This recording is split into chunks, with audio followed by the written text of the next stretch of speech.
Welcome all. We are reading Old Testament. Beautiful story, the two sisters.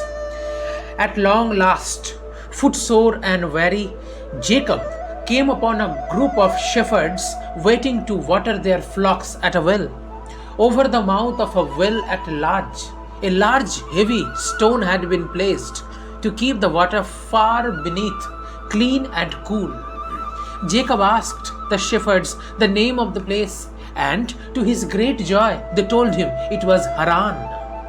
He then asked the shepherds if they knew Laban, the son of Nahor. They answered that they knew him well, and they went on. Here is Rachel, his daughter, with the sheep. Jacob ran forward to roll away the heavy stone from the well and help Rachel to watch her sheep. He told her who he was, and she ran home to tell her father. When Laban heard this news, it must have recalled to his mind the time years ago when Eliezer, Abraham's chief steward, had come to his sister Rebekah as a bride for Isaac.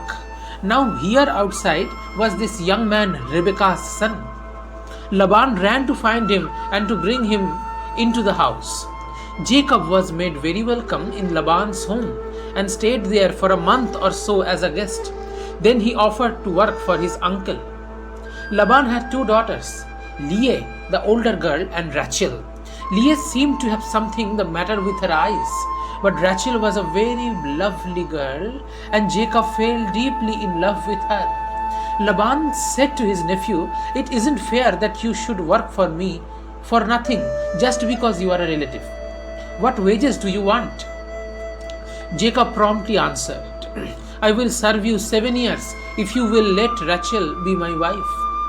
Now 7 years is a long time, especially in the East, where a man has to endure the heat of a sun and the cold of the night and face many dangers, and Laban was a hard master to work for.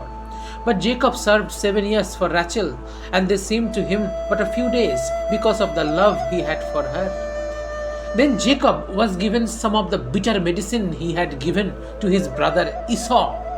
In the East, the bride is sometimes completely covered during the marriage ceremony so that the bridegroom cannot see her face. After the wedding service was over and the woman Jacob had married lifted her veil, he found it was Leah he had married, not Rachel. Jacob was very angry. He said to Laban, "Have I not served you these 7 years for Rachel as we agreed? Why have you cheated me in this cruel fashion?"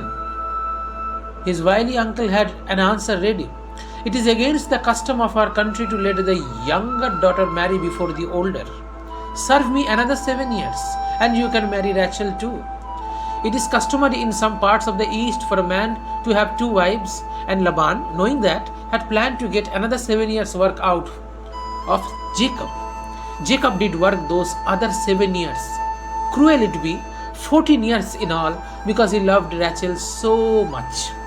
Jacob lived in Haran for some years longer and had 11 sons altogether.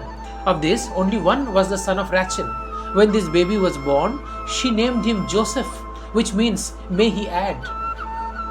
This was really Rachel's way of asking for another son, and long after they had all left Haran, Joseph got a little brother who was called Benjamin.